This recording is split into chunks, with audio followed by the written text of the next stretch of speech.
I moved into Burbank for 3 weeks. And I was there, and that didn't go well. 3 weeks, we got put out. So a friend of mine back home sent me $1,500, and I purchased a car, and I started sleeping in it. My name is Sara Lessa. I truly believe that the greatest story man will ever tell is his own. This is why I have decided to embark on a journey to interview those who have discovered their calling and achieved greatness. I'm not going alone, however. You're coming with me as they share their narratives of success and what it takes to leave a legacy. Welcome to Legendiary.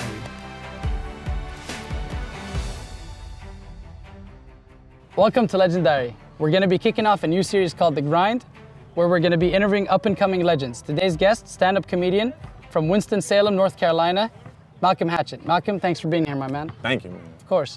So right off the bat, who is Malcolm Hatchett? Malcolm Hatchett is a fearless, determined kid from the north side of Winston-Salem, North Carolina, who doesn't take no for an answer and is not afraid to let the world know his struggle. That's what Malcolm Hatchett is. I love it. So what brought you out here initially from North Carolina? I started comedy back home almost 4 years ago, and I fell in love with it the first time I done it. A few months before I moved out here, they closed down the comedy club in my city, so that like broke me. I was selling drugs at one point in my life, and I got shot at, and that was all I needed for me to like make that leap. And how old were you when that happened? I was 23. Okay. Yeah, 23, yeah, a year ago. I was 3 years into the game, and I was working a graveyard shift, 7 at night to 7 in the morning, guaranteed overtime, so I couldn't do comedy. And when I got my days off, the club was closed. And a few weeks after that, I got shot at. I quit everything. You didn't get hit? Nah, I didn't get hit. My car did, though. I quit the job. I told my mom I was moving to California 4 days before the move. Bought a Greyhound ticket because she didn't want me to drive the car. I came here. Malcolm, you said you wanted to shoot by a basketball court. Yeah. And we're here today. Why did you choose a basketball court, not a stage? Because I had hoop dreams before I ever thought about doing comedy. I just feel safe here, man. I feel safe on the stage, but, you know, I miss basketball so much, man. I like being around it because it helps me with material, and it helps me, you know, just relax, you know, because, you know, doing comedy, it just keep you on your toes and you get depression and stuff. But basketball is like a drug to me. It relieves pain, and it just makes me feel good. I looked up to Allen Iverson growing up. He was fearless, and, you know, that's why I like him, because he's like a 6-foot point guard, and he done Michael Jordan up a lot. That just motivated me, and I had hoop dreams, man. I wanted to go far. High school, I played, but then I didn't make the team a few years. And my senior year, I got transferred to another school because the coach wanted me to come, and I played, but then I started to sit the bench. And I was a senior. I was like, nah, I'm gonna just go back to my high school and try to get class clown of the year. And that's what I got. I was like, man, this feels better than, you know, shooting a free throw. Yeah. And, so was comedy a way to like relieve your stress, yeah, or tell your story, or tell my story, relieve stress, keep me out of trouble. Keep me safe, man. Cause in my city, you know, a lot of my friends either dead or in jail or hustling. They don't know the way out. So comedy is like my drug, cause I don't really do anything. It just keeps me calm and alive, pretty much. So you moved out to California on a Greyhound bus. Yeah. Then what? I moved here on the Greyhound bus. I spent all my money back home on like stupid stuff, sneakers and stuff, and I had enough money to get a hostel for like 2 weeks, so I got a hostel, and then my time run thin, and they put me out. I was hiding in the closet the last day. I went to a comedy club, I didn't get up, so I was like, man, I'm gonna just hide in here and see what happens. And this girl had just come from Boston, and she threw her luggage on me. I was like, hey, you tripping? She was like, oh my God, I didn't see you. I was like, well, my name is Malcolm, I'm a comedian. Don't tell nobody I'm in here. And this guy, he followed her up there, and he found I was in the closet, so he told the guy who was in charge of the house that I was in the closet. So he kicked me out, and I was on the porch for like a few hours. I had already put my stuff in the gym downtown because I figured I was about to be homeless. I just figured it was planned. My friend, he saved me. He came and got me after a few hours sitting on the porch. He came and got me, and I moved into Burbank for 3 weeks. And I was there, and that didn't go well. 3 weeks, we got put out. So a friend of mine back home sent me $1,500, and I purchased a car, and I started sleeping in it. And I went homeless. Sleep in the car. But sleeping in the car in LA is almost like having a studio apartment without Wi-Fi. Yeah, I sleep in the car outside Planet Fitness in Burbank. It's cool though, cause I got neighbors. One of them got a Cooper and the other one got a Nissan. It's cool though, but it sucks cause the cops always trying to wake me up like the other I was asleep. Cause hey, you gotta go home. I said, nah, you gotta get the fuck off my property. So after your friend sent you the $1,500 for a car, you got a car. Yeah. And then you started sleeping in the car. Yeah. And how was that? It was rough, but it made me, you know, a better comic and more humble, and it made me want to work even harder. That's why stuff is happening now. So it kind of like humbled me and made me, you know, relax a little. Yeah, and were you worried a little bit about being, you know, living in your car? And Nah, I didn't worry at all because a lot of the guys I look up to and girls like Tiffany Haddish and Steve Harvey, they did it. And, you know, they motivated me to come out here. So I was like, man, you got one life. You just got to do what you got to do. And it gave me the best material that I never thought I'd have. Yeah. Just real life situations. is it still as hard living in the car? Or are Nah, it's not as hard. At first, the only reason it was hard because I never done it before. But then I got so I adapted to it. It's normal. And how did you get by? Like for food? And Oh man, I ever since I moved here, man, I don't have like 30 jobs. I just quit them all just to do comedy, and people send money. And what about any funny stories about quitting a job or getting fired? Yeah, man, it was crazy. One time I was going to this, I forgot, it was a temp agency job. I was going to the job and I parked inside the parking lot. The manager come out, he's like, hey, you can't park here, you're not full time. I was like, all right. So I parked on the street, but I parked where all the other cars was, but it said you can't park here. So I just parked because I was late. And I went in and I asked this guy, I was like, hey, can you park on the side even though it says no parking? They was like, yeah, they need to change the signs. I was like, cool. And the boss was like, hey, do you want this job or not? So I was like, yo, it was early in the morning. I was already late. So I was like, nah, man, I quit. He was like, are you serious? I was like, no, I'm just playing. He was like, well, get to work. I said, nah, I quit for real. And I quit. That was Yeah. Because he like pissed me off, man. And then what? Like, so people were sending money. Yeah, people You're still living in the car, hitting comedy clubs. Yeah, comedy clubs. And then it was How long before you started feeling that comedy was picking up? 6 months, man. It was crazy. My car, my 1992 Ford Taurus, had broken down in January. And I was outside the Planet Fitness in Burbank while I was sleeping at. It broken down at the gas station. My friends, we pushed it back up the hill to the gym. I was in the car for a week straight with a broken starter. I went 2 days without eating because I didn't like to like reach out for people. I like to go through stuff on my own. And my friend Richard, Richard Gentile, he reached out because he did some intern at Flappers. He was like, yo, I haven't seen you on the scene. Everything good? I was like, yeah, I'm in a situation. I'll be back soon. So he come to the gym and bought me food and gave me $100 and said he'll be back soon. He came back the next day and purchased me a new starter. Wow. And we put the starter together. But throughout that whole week just being in the car, I was so close to call my mom saying, hey, could you give me a Greyhound ticket so I can come back to North Carolina? And I was gonna just move to Atlanta. And that was 6 months after you moved to California? Yeah, 6 months. That was in January, yeah. And my friend fixed the starter up. We almost got a $1,500 fine in the parking lot because we couldn't do that. We fixing the car. And I was like, look, dog, I'm a comedian, man. I promise you, once I get this done, you'll never see me again. And he was like, all right, man, I believe in you. I give you 2 hours. And we got it fixed in like an hour. Wow. I left. That was a week of me not doing comedy, and I started to get back on the grind. And literally a few weeks later, I done the Kill Tony. 3 weeks after that, they made me a regular, and then a month later, I got signed with one of the biggest agencies.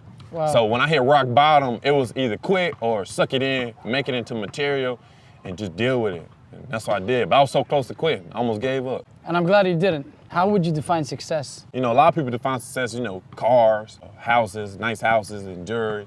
That's stuff that comes with it. Success for me, growing up in Winston-Salem, is like going back home and people still respecting me for who I am, helping my mom out, making sure she don't have to worry anymore. But not just that, it's the people who not even born yet reaching out to me later on in my career saying, look, man, you changed my life, or I love you, or without you, I wouldn't be the person I am.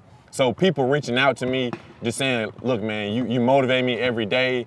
I love your story. Dude, you're so determined, you fearless. I wish I can have the mindset as you to go out and sleep in the car just to pursue comedy. That's success, man. Money is success. If I wanted a nice car, I just get a job and save for it. That's what a lot of people fail to realize, man. So success for me is just being uncomfortable. Being uncomfortable. Being uncomfortable. You think it's necessary to succeed in life is to be uncomfortable and go through hard situations? Yeah, you have to, man. That's the only way you'll win, because if you just go through it a breeze, if you just go through it smoothly, once you get it, you're not gonna know how to handle it. But if you struggle and then you get it, then you're gonna know how to handle it. How to love handle it. the situation. I love it. And do you think that comedy is your purpose in life? Yeah, man, I figured it was my purpose. 6th grade, man, my friend Taylor Horton, he reminds me every day, I made a teacher quit my What? 6th grade. Well, she retired before the year was out. Yeah. Miss Massey, I remember, because I was a class clown. I was bad in elementary, but I was kind of funny. When I got to middle school, I stopped being bad and so angry, and I just started just being a class clown. And she literally, I remember she retired like the first month of school, and my friend told me I was gonna do comedy as a 6th grader, but I didn't know what it was. I want to play basketball or maybe be an actor. Yeah. And you know, the years go by, you know, people's like, dude, you're funny, man, you're gonna do comedy. I didn't know nothing about it. And then I finally did it, and it was like, man, it's perfect, because I was getting in trouble for it, so now it's like, I get paid for it, and, you know, people reach out, you know, it's cool. And what's going on in Malcolm's life now? Oh man, doing a lot of shows, a lot of writing, performing everywhere, getting new material, reading a lot of books, and just, you know, staying grounded and just working hard, man. Just like you, man, out here on the grind, trying to get it in. Thank you, man. I need to be more like you, I think so. Nah, man, be better. No. Yeah, man, I used to work at McDonald's. You ever go to McDonald's and you catch an old dude in line and he $1 short and he's still trying to make a deal? He come there like, all right, look, all right, check this out. All right, look. Drop them fries, girl. All right, look, I got 50 cents. The small fry, $1.07. Let me get the fries out the waste bucket. No, all right, look, check this out. Check it. Ricka, ba-da-ba-ba, ricka, ba-da-ba, I'm loving it. Look, I got 50 cents. The Big Mac, $3.50. Let me just get the box. I was gonna ask you, what's the last book you read? Richard Pryor, Convictions. Okay. It was one of the best books I ever read, because the reason why he's my favorite comic, because he tells the truth. He don't hold nothing back. He puts real life situations into, you know, funny material, pain. You know, he set himself on fire and talked about it. He had a heart attack and talked about it. And that's like amazing. What do you think do you think reading really helps your writing, or Yeah. does it really help give you perspective in life, or what? It helps perspective in life, just having normal conversations with people. For me, it helps me like become a little bit more professional with the words that I say, you know, because I say a lot of slang, but reading, it like, sometimes I'll be saying something to somebody, I was like, oh, that book did that, because normally I don't talk like this. Yeah. And it helps me write. Like, I read a lot, because every time I read something, I come up with a joke or jokes. Beautiful. And do you think vulnerability and being truthful to yourself is important in terms of like being a comedian or being successful in any domain you decide to be in? You have to be truthful, man, because if you don't, man, the people are not gonna know you. You know, you got to come in honest, because that's gonna make them like you even more. You can be likable, but you gotta be truthful, man, because the truth will set you free, man. Honesty. Was it hard for you to come out and be honest about everything that's going on in your life? Nah, man, I'm deep into the zodiac signs, and I'm an Aries, so if you look us up, we real honest, man. Yeah. I gotta be honest, because honesty is truthful, man. Even if I like do something stupid, I tell the truth, and it's like, oh man, you told the truth, and it's so funny, because people lie. Like, why lie? Just tell the truth. When you were at rock bottom, what got you through it mostly? What got through it, man, my brother back home, when I dropped out of community college years back, I told him, I Snapchat, I was like, yo, I just dropped out, man. I'm gonna do comedy full time. He was like, well, if you're gonna do it, go all the way, man. I've been telling you to do it your whole life, you're funny. And now he's having a baby. Just going back to that conversation a few years back, it like motivated me, because like if I was to quit and go home, he'd be happy, because it's my brother, but he'd be like, yo, man, basketball ain't work out. Comedy is what you do, so why would you give up? So I just stuck it in my head. My little brother, he motivates me. Do you face doubt right now at all? Nah, I don't face doubt at all, but just a little depression, because, when I moved out here, a lot of my friends had got killed, cousins, so that's just it. But nah, I doubt, man.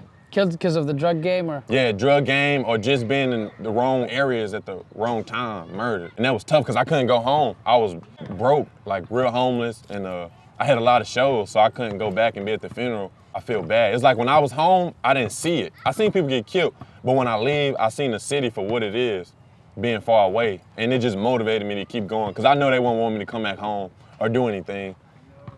How does it feel when you get messages like, you inspire me, your story has encouraged me to pursue my dream, or I wish I can be like you? What does it feel like? Oh man, that feels good, man. 'Cause, a lot of people take it over their head. They're like, yeah, I deserve it. But me, man, when I try to check every message now, because when I get bigger, I'm not gonna be able to do it. I'm sorry. But now it's like, It's amazing. People from, you know, Germany, Australia, all over the world message me, man. It's like, wow, I'm just a normal person walking around, still broke, man. And it's like, dang, they reach out, you know, because they think I'm funny, and it just makes me want to go. Whenever I get a crazy message or email, I write jokes. I was like, all right, I gotta give it more. Yeah, I can't just look at it and smile.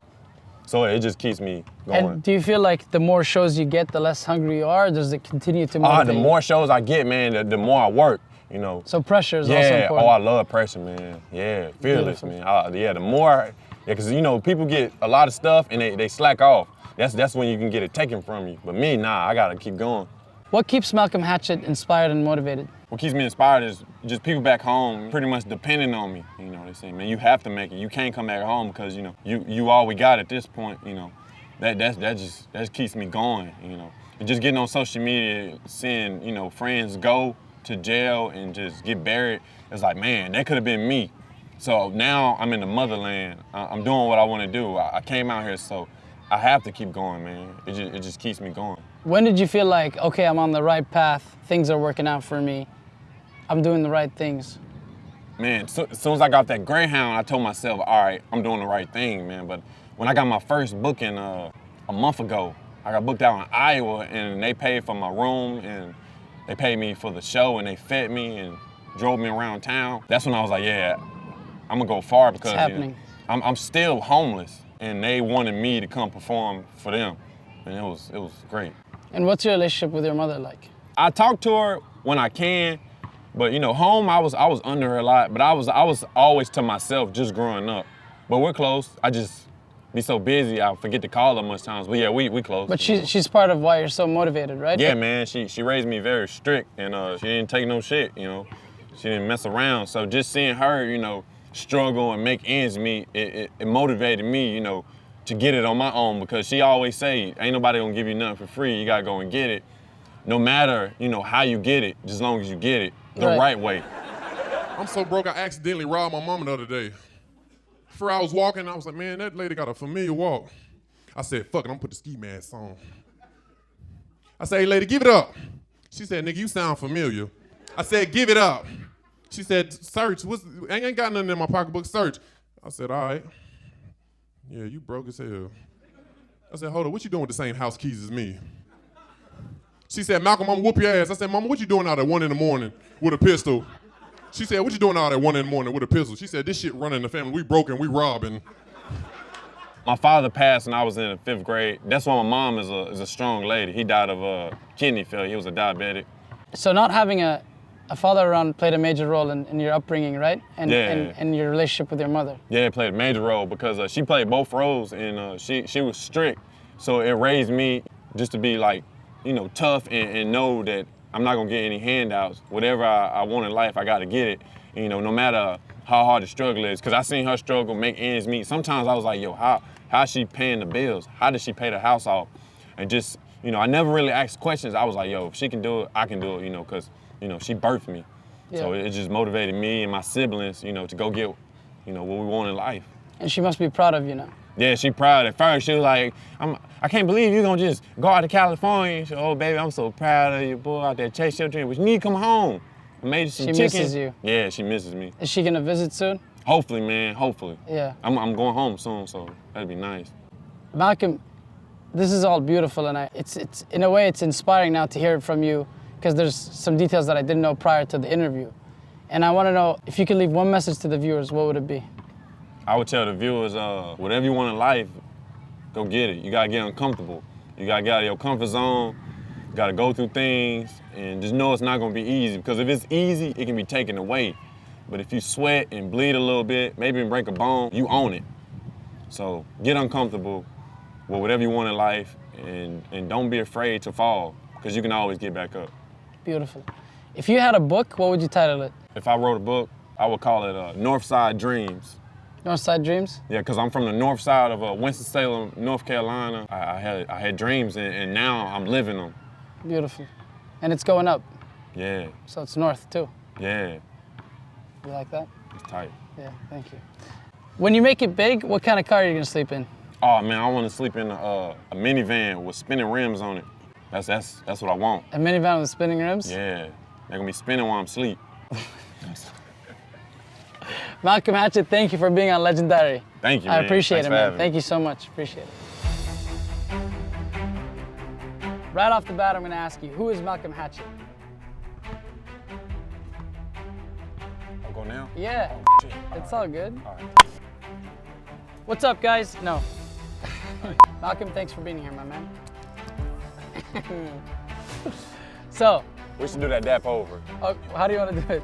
Boom, Yeah, boom, my bad. and then boom, and then boom. All right, cool. Good job. Just shake my hand. Yeah, All right, yeah, cool. yeah. All right.